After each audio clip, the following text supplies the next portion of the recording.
నమస్కారం news bulletin కి స్వాగతం నా పేరు సుమలత వార్తలు ముందుగా హెడ్లైన్స్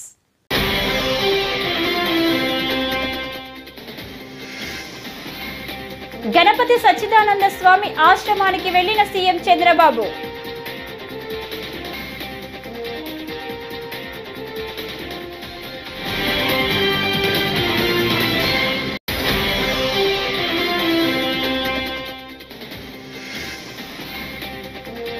రైతులు బిచ్చమెత్తుకోవాలని భావిస్తున్నారా కాంగ్రెస్ ప్రభుత్వంపై కేటీఆర్ ఆగ్రహం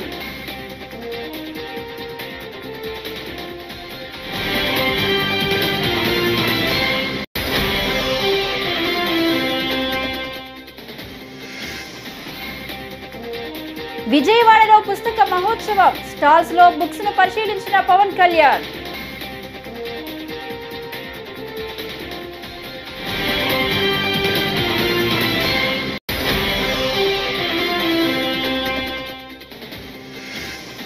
సూపర్ 6 పేరుతో ప్రజలకు ఇచ్చిన హామీల అమలు ఏది చెల్లిపోయిన శ్రీనివాస వేణుగోపాలకృష్ణ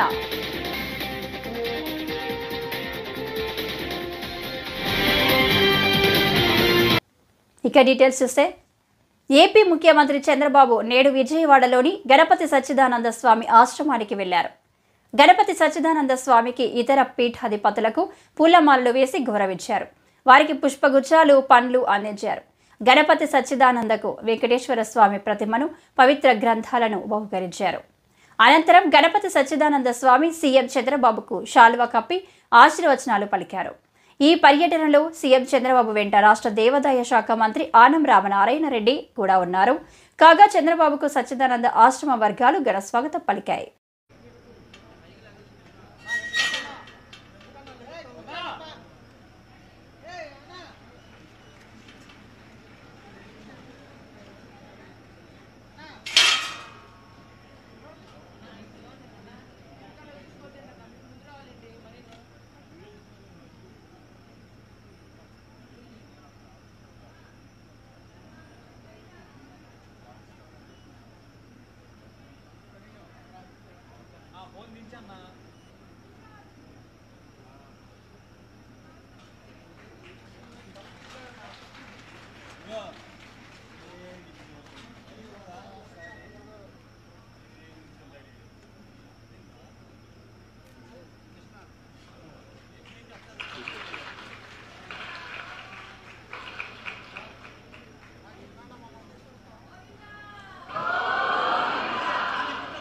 ఇప్పుడు గౌరవనీయ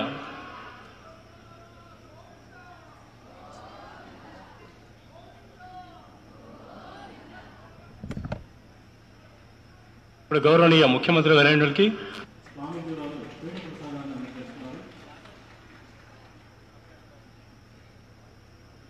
విజయవాడలోని ఇందిరాగాంధీ మైదానంలో గురువారం ఏర్పాటు చేసిన 35వ పుస్తక మహోత్సవాన్ని ఏపీ డిప్యూటీ సీఎం ముఖ్య అతిథిగా హాజరై ప్రారంభించారు. స్టాల్స్ లో పుస్తకాలను పరిశీలించారు.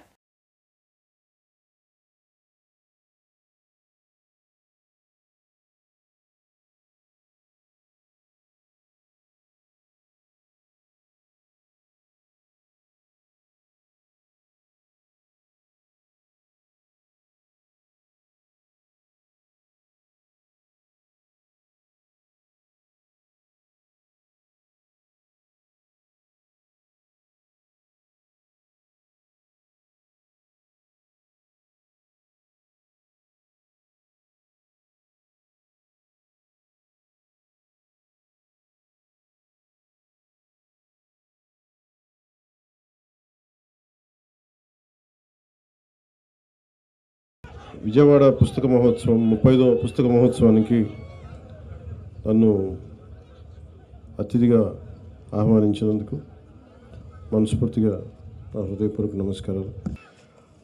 నాకు అంటే ఇందాక నుంచి నా పరిస్థితి ఎలా ఉంది అంటే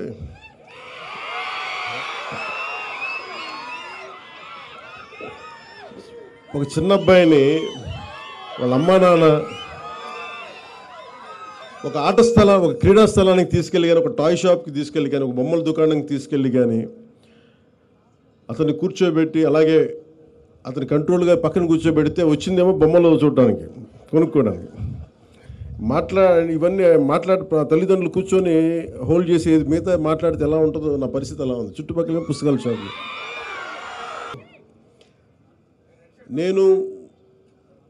నాకు జీవితంలో ధైర్యం ఇచ్చింది, నాకు నిలబడే ధైర్యాన్ని ఇచ్చింది.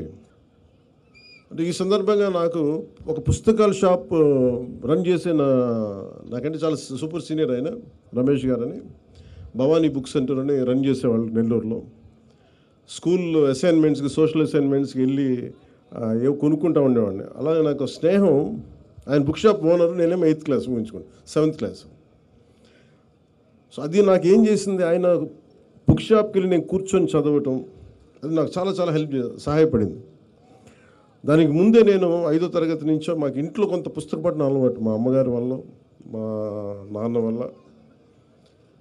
నాన్న వల్ల క్లాసిక్స్, మా అమ్మ వల్ల తెలుగు సాహిత్యం. రైతు భరోసా కోసం రైతులు బిచ్చమెత్తుకోవాలా అని కాంగ్రెస్ ప్రభుత్వం భావిస్తుందా అని బీఆర్ఎస్ వర్కింగ్ ప్రెసిడెంట్ కేటీఆర్ ప్రశ్నించారు. ఈరోజు తెలంగాణ భవన్లో ఏర్పాటు చేసిన మీడియా సమావేశంలో మాట్లాడుతూ రైతులను యాచించే వారిగా చిత్రీకరించే ఆలోచన, దొంగలుగా చిత్రీకరించే ఆలోచన మానుకోవాలని అన్నారు. కాంగ్రెస్ ప్రభుత్వం వైఖరిని తాము తీవ్రంగా ఖండిస్తున్నామన్నారు. రైతులకు సంక్రాంతిలోపే రైతు బంధు పడేలా ప్రభుత్వంపై ఒత్తిడి తీసుకువద్దామని పార్టీ క్యాడర్కు పిలుపునిచ్చారు. రేపటి కేబినెట్ సమావేశంలో రైతుకు భరోసా విషయంలో ప్రభుత్వం పిచ్చి నిర్ణయం తీసుకోవద్దన్నారు. రైతు బంధులో ఏదో జరిగింది, తప్పు జరిగింది అని ముందైతే బట్టగాల్చి మీదేసి ఆ తర్వాత ఆ పథకాన్ని బొందబెట్టడమే ప్రభుత్వం యొక్క ప్రధాన ఉద్దేశం లెక్క కనబడుతున్నది. అందుకే మేము రాష్ట్ర రైతన్నలను అడుగుతున్నాం, నిలదీయండి, ప్రభుత్వాన్ని నిలదీయండి, అడగండి ఎందుకు ఇవ్వాలి ప్రమాణ పత్రం. నేను పెట్టిన కదా ప్రజాపాలనల దరఖాస్తు, ఏడవైంది నా దరఖాస్తు అని అడుగుండ్రి. 1,06,00,000 మంది దరఖాస్తు పెట్టిండ్రు ప్రజాపాలనలో. మరి మొత్తం వివరాలు నీ ప్రభుత్వం కాడ ఉండాలి కదా, మరి ఎక్కడ పోయినా ఇప్పుడు ఆ వివరాలని మళ్ళీ ఎందుకు అడుగుతున్నావు? ఎన్నిసార్లు అడుగుతావు? ఇప్పటికే 12 సీజన్లు కేసీఆర్ ప్రభుత్వం వేసింది కదా రైతు బంధు. మరి ఆ ఖాతాలన్నీ నీ దగ్గర ఉన్నాయి కదా. 70 లక్షల మంది ఖాతాలు నీ కాడున్నాయి. 80,000 కోట్లు ఆల్రెడీ ఖాతాలలో పడ్డాయి. వాళ్ళు ఎవరో నీకు ఎరికే, వాళ్ళ సర్వే నెంబర్ ఎరికే, వాళ్ళ మొత్తం విస్తీర్ణం ఎంత, పొలం ఎంత, ఎవరికి ఎంత ఉన్నది అన్నీ తెలుసు నీకు. తెలిసి కూడా ఇవాళ మళ్ళొక్కసారి నువ్వు ఈ ప్రయత్నం చేస్తున్నావు అంటే ఖచ్చితంగా ఇవాళ కటింగులు పెట్టతందుకు, ఎగ్గొట్టతందుకే అనేది స్పష్టంగా కనబడతా ఉన్నది. అందుకే మేము రైతులను అంటా ఉన్నాం, నిలదీయండి ప్రభుత్వాన్ని, అడగండి. ఏం అడగండి? ఈ పోస్టర్లు ఊరూరా వేస్తాం. ప్రభుత్వం ఇప్పటి వరకు ఎగ్గొట్టింది, ఈ ప్రభుత్వం వచ్చినాక ఎగ్గొట్టింది ఒక్కొక్క రైతుకు మొత్తం అందరు రైతులకు కలిపితే దాదాపు 26,500 కోట్ల రూపాయలు. పోస్టర్లు ఊరూరా వేస్తాం. చెప్పు సమాధానం ఒక్కొక్క రైతుకు. నువ్వు చెప్పిన ప్రకారం ఏమన్నావు? నువ్వు అన్నాడు డిసెంబర్ 3కు ముందు తీసుకుంటే 5,000, డిసెంబర్ 3 తర్వాత తీసుకుంటే 7,500 ఎకరానికి. ఇది రేవంత్ రెడ్డి చెప్పిన మాట. వేసినావా మరి 7,500 చొప్పున? ఒక్కలకన్నా పడ్డదా ఈ రాష్ట్రంలో? అందుకే మేము అంటున్నాం, ఒక్కొక్క రైతుకు ఒక్కొక్క ఎకరానికి నువ్వు పడ్డ బాకీ 17,500 రూపాయలు ఒక ఎకరానికి. దేశ రాజకీయాల్లోనే చంద్రబాబు వంటి పచ్చి మోసగాడు మరొకరు కనిపించారు అని మాజీ మంత్రి వైఎస్ఆర్సీపీ తూర్పు గోదావరి జిల్లా అధ్యక్షుడు చెల్లుబోయిన శ్రీనివాస వేణుగోపాలకృష్ణ విమర్శించారు. నమ్మక ద్రోహం, మోసాలతోనే రాజకీయాల్లోకి వచ్చిన చంద్రబాబు తుది వరకు అదే పంథాను కొనసాగిస్తున్నాడని మండిపడ్డారు. ఎన్నికల్లో ప్రజలకు ఇచ్చిన హామీలను అమలు చేయకుండా ప్రతిసారి ప్రజలను నట్టెట్ట ముంచడం అలవాటుగా మార్చుకున్నాడని ధ్వజమెత్తారు. మాదిరిగా సంక్షేమం ఒక క్యాలెండర్ మాదిరిగా అందించాడు దేశానికి ఆదర్శంగా. అందులో ఏ వర్గాలు ఏ స్థాయి నుండి వారి జీవితాలు వెలుగులు నిండాలని ప్రయత్నిస్తారో వారికి అందాల్సినటువంటి సహాయం అందించడంలో ఆయన చేసినటువంటి కృషి, దాని మీద మీరు అసత్య ప్రచారాలు చేశారు. ఒక అబద్ధం కదా. జగన్మోహన్ రెడ్డి గారు సంక్షేమం చేస్తుంటే ఈ రాష్ట్రం అప్పుల పాలైపోయింది, దివాలా తీస్తుంది, శ్రీలంకగా మారిపోయింది, సొమాలియా అయిపోయింది. పదే పదే పదే పదే పదే పదే ప్రచారం చేశారు. అంటే నాటి పాలకుడు సంక్షేమం అందించడానికి అప్పు చేస్తే తప్పన్నా, నాటి పాలకుడు సంక్షేమం అందించడానికి అప్పులు చేస్తే తప్పులన్నా చంద్రబాబు నాయుడు గారు ఈ 6 మాసాల కాలంలో 1,19,000 కోట్ల రూపాయలు అప్పులు చేస్తే ఒప్పులు ఎలా అవుతాయో చెప్పాల్సినటువంటి బాధ్యత. ఆనాడు తప్పన్నటువంటి అప్పు తప్పన్నటువంటి చంద్రబాబు నాయుడు గారు ఈరోజు చేస్తున్న అప్పుల మీద ప్రజలకు వివరణ ఇవ్వాల్సినటువంటి అవసరం ఉంది. అంటే మీరు ప్రజలకు ఇచ్చినటువంటి హామీలను ఎగవేయాలనేటువంటి ధోరణిలో జగన్మోహన్ రెడ్డి గారి పాలన మీద విమర్శలే తప్ప పాలన మీద దృష్టి పెట్టలేదు అని అనటానికి ఇది ఒక ఉదాహరణ. మీరు మోసం చేశారు ప్రజల్ని. నా అనుభవంతో సంపదను సృష్టిస్తాను, సంక్షేమం మరింత పెంచుతాను. నాడు జగన్మోహన్ రెడ్డి గారు అమ్మఒడి అనేటువంటి కార్యక్రమాన్ని చేపడితే ముఖ్యమంత్రి చంద్రబాబు మాటలకు అర్థాలే వేరులే అని మాజీ మంత్రి వైఎస్ఆర్సీపీ గుంటూరు జిల్లా అధ్యక్షుడు అంబటి రాంబాబు విమర్శించారు. తడిగుడ్డలతో గొంతులు కోసే నైజాం నారా చంద్రబాబు సొంతమని అన్నారు. ఈ దేశంలోని రాజకీయాల్లో అత్యంత విశ్వాసఘాతకుడు ఎవరైనా ఉన్నారంటే అది ఒక్క నారా చంద్రబాబు మాత్రమేనని మండిపడ్డారు. పత్రిక ఒక విధంగా సొంత పత్రిక లాంటిది. దానిలో ఇవాళ మెయిన్ హెడ్డింగ్ చూశా. దానిలో చంద్రబాబు నాయుడు గారి మాటలు దానిలో ప్రస్తావన చేశారు. అదేమిటంటే కక్ష సాధింపు నా లక్ష్యం కాదు. ఈ మాట అనగానే నాకు ఆశ్చర్యం వేసింది, నిర్ఘాంతపోయాను. నేనే కాదు, రాష్ట్రంలో ప్రతి ఒక్కరూ కూడా నిర్ఘాంతపోయేటటువంటి అంశం ఇది. ఆయనకు కక్ష సాధింపు అసలు ఆయన లక్ష్యమే కాదు అనేటువంటి మాట. నాకు ఇక్కడ ఒక మాట గుర్తొచ్చింది. ఒక పాత సినిమాలో ఓ పాట, మళ్ళీ పవన్ కళ్యాణ్ గారి సినిమాలో కూడా ఖుషి అని కూడా దానిలో పెట్టినట్టున్నారు. ఆడువారి మాటలకు అర్థాలే వేరులే అని. ఇప్పుడు అనిపిస్తుంది నాకు, బాబు గారి మాటలకు అర్థాలే వేరులే అవునంటే కాదనిలే, కాదంటే అవుననిలే. చక్కగా సూట్ అయిపోద్ది దీనికి. చంద్రబాబు నాయుడు గారికి కక్ష లేదు అంటే కక్ష ఉంది అని అర్థం. చంద్రబాబు నాయుడు గారు నేను నిప్పు లాంటి మనిషిని అన్నాడు అనుకోండి, ఆయన పెద్ద తుప్పు లాంటి మనిషి అని అర్థం. నేను అసలు తప్పే చెయ్యను అన్నాడంటే నిత్యం తప్పులు చేస్తాడని అర్థం. నా అంత విశ్వసనీయత కలిగిన రాజకీయవేత్త ఈ దేశంలో లేడు అంటే అంత విశ్వాసఘాతకుడు ఈ రాజకీయాల్లో ఈ దేశంలో ఎవ్వడూ లేడు అని అర్థం. నేను అందరినీ విశ్వసిస్తాను అంటే ఎవరిని నిశ్వసించను అని అర్థం. నేను అక్రమాలు చెయ్యను అన్నాడా, రోజు అక్రమాలు చేస్తాడని అర్థం. నేను ఇదంతా ఎందుకు మీకు ప్రత్యేకంగా చెప్పాల్సిన అవసరం ఏముంది? చంద్రబాబు నాయుడు గారు ఉమ్మడి రాష్ట్రం అయిపోయిన తర్వాత, విడిపోయిన తర్వాత హైదరాబాద్లో ఒక ఎమ్మెల్సీని కొనడం కోసం డబ్బులు సరఫరా చేస్తూ లైవ్లో దొరికిపోయాడు. అవునా? నేనన్నా కల్పించానేది? అదే మా వాళ్ళు బ్రీఫ్డ్ మీ కేసులో అంత లైవ్లో దొరికిపోయినా కూడా నా అంత నిజాయితీ పరుడు ఎవడో లేడు నమ్మనంటాడు. ఈ పత్రికలేమో వాళ్ళు చంద్రబాబు నాయుడు గారు అంత నిజాయితీ పరులు ఎవరు లేరండి. ప్రమాదవశాత్తు మృతి చెందిన టీడీపీ కుటుంబ సభ్యునికి తెలుగుదేశం పార్టీ కార్యకర్తల సంక్షేమ నిధి నుంచి ఆర్థిక సాయం మంజూరైంది. దీనికి సంబంధించిన చెక్కును స్థానిక తెలుగుదేశం పార్టీ నాయకులు గొల్లపూడిలోని మైలవరం వసంత వెంకటకృష్ణ ప్రసాద్ కార్యాలయంలో బాధిత కుటుంబ సభ్యులకు శుక్రవారం అందజేశారు. పెద్దలకి, గ్రామస్తులకి, కొత్త సాంబశివరావు గారి బంధువులకి, మిత్రులకి, సన్నిహితులకి అందరికీ నా నమస్కారం.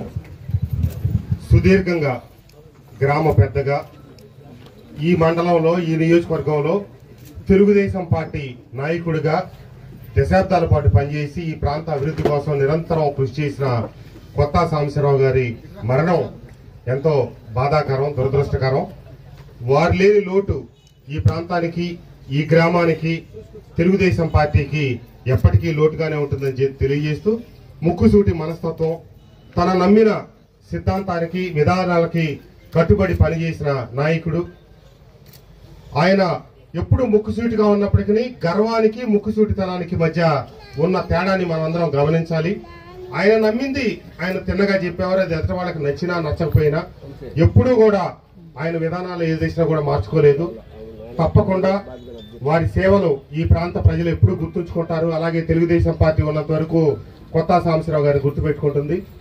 వారి పవిత్రాత్మకి శాంతి కలగాలని చెప్పి ఆ భగవంతుడిని ప్రార్థిస్తూ వారి కుటుంబ సభ్యులకి నా ప్రగాఢ సంతాపాన్ని సానుభూతిని తెలియజేస్తూ ఈ కార్యక్రమాన్ని నిర్వహించినటువంటి తెలుగుదేశం పార్టీ కుటుంబ సభ్యులు. సీఎం చంద్రబాబు నేడు విజయవాడ గణపతి సచ్చిదానంద స్వామి ఆశ్రమానికి వెళ్లారు. ఈ సందర్భంగా సచ్చిదానంద స్వామీజీ మాట్లాడుతూ కృష్ణానది ఒడ్డున జరిగిన సభను మర్చిపోలేను. చంద్రబాబు కర్మయోగి. చంద్రబాబు సంకల్పించిన పనులు నిర్విఘ్నంగా జరుగుతాయి. ఆయన ఆధ్వర్యంలో మన రాష్ట్రం స్వర్ణాంధ్ర కావడం తథ్యం అని అన్నారు. అపర కర్మలు చేసుకుంటూ సంతోషపడుతున్నారంటే అప్పుడప్పుడు వెళ్ళి అక్కడ స్నానానికి కూడా కుంభమేళానికి కూడా వెళ్ళినటువంటి 2 మాటలు వెళ్ళాను. మళ్ళీ ఈ 4 ఏళ్లుగా ఎందుకో ఈ పర్యటన ఎందుకు చేయలేదో అది భగవంతుడికే తెలుసు. చంద్రబాబు నాయుడు గారు వస్తూ ఉండగానే మళ్ళీ ఈ యాత్ర చేయాలనే ఒక ఉత్సాహం మనసులో బయలుదేరింది. అది ఇప్పుడు ప్రారంభం చేసుకొని జరుగుతుంది. మొత్తం ఆంధ్రప్రదేశ్లో ఎంత పాదుకా క్షేత్రాలు ఉన్నాయో, ఎన్ని స్వామీజీ స్థాపన చేశారో, ఈ జతకు చెప్పినట్టుగా అన్నదానం చాలా ముఖ్యమైనటువంటిది మన ఆశ్రమాల్లో, ఆ పీఠాల్లో. అట్లా ఆ కార్యక్రమాన్ని వాళ్ళకి ప్రోద్బలించి ఇంకా ఎక్కువ చేయండి అని చెప్పడానికి కోసం సంతోషపడుతున్నా. ఆ కృష్ణమ్మ, ఆ కృష్ణవేణి తల్లి అది 2 సంగమం చేసినటువంటి సందర్భంలో కూడా స్వామీజీ వెళ్ళారు. భగీరథుడయ్యా నువ్వు అని కూడా చెప్పటం జరిగింది అక్కడికి వెళ్ళి స్వామీజీ. ఇప్పటికీ కూడా అది మర్చిపోలేను అటువంటి సభ, ఆ కృష్ణానది ఒడ్డు దగ్గర జరిగినటువంటి సభ.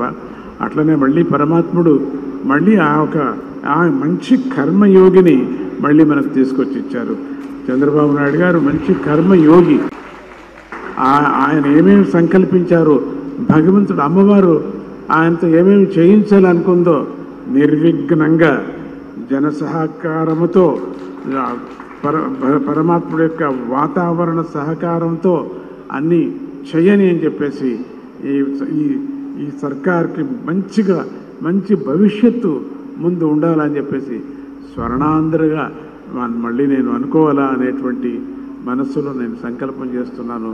ఎంత సంతోషమైందో ఆ సంతోషానికే నేను వయస్సు లెక్క చేయకుండా, ఏమీ లెక్క చేయకుండా పరిగెత్తుకొని వచ్చాను. అన్ని చోట్ల తిరుగుతున్నాను. చంద్రబాబు నాయుడు గారికి మంచి శక్తిని, ఆత్మస్థైర్యాన్ని, అట్లనే ఆ చుట్టూ ఉండేటువంటి ఆ పరివార మంత్రాంగానికి అటువంటి శక్తిని, నిస్వార్థమైనటువంటి సేవా శక్తిని వాళ్ళ. బాపట్ల జిల్లా కర్లపాలెం మండలం దుండివారిపాలెం యాజిల్లి పంచాయతీ పరిధిలో 794/1 సర్వే నంబర్లో ఉన్న ప్రభుత్వ భూములలో శుక్రవారం అక్రమ మైనింగ్ జరుగుతున్నదని జిల్లా జైభీంరావు భారత పార్టీ అధ్యక్షుడు పర్రె కోటయ్య ఆరోపించారు. కర్లపాలెం తహసీల్దార్, స్థానిక ప్రజాప్రతినిధులు అక్రమ ఇసుక రవాణాను చూసి చూడనట్లుగా వ్యవహరిస్తున్నారని పేర్కొన్నారు. ఇప్పటికైనా అధికారులు అక్రమ రవాణా అరికట్టాలన్నారు. అందరికీ నమస్కారం అండి. నా పేరు పర్రె కోటయ్య. నేను జైభీంరావు భారత పార్టీ బాపట్ల జిల్లా అధ్యక్షుడిగా పనిచేస్తున్నాను. ఇక్కడ యాజల గ్రామం, అదేవిధంగా దిండువారిపాలెం మధ్యన ఇక్కడ దాదాపుగా ఒక 10 ఎకరాల లోపు మరి అక్రమంగా మైనింగ్ జరుగుతుంది.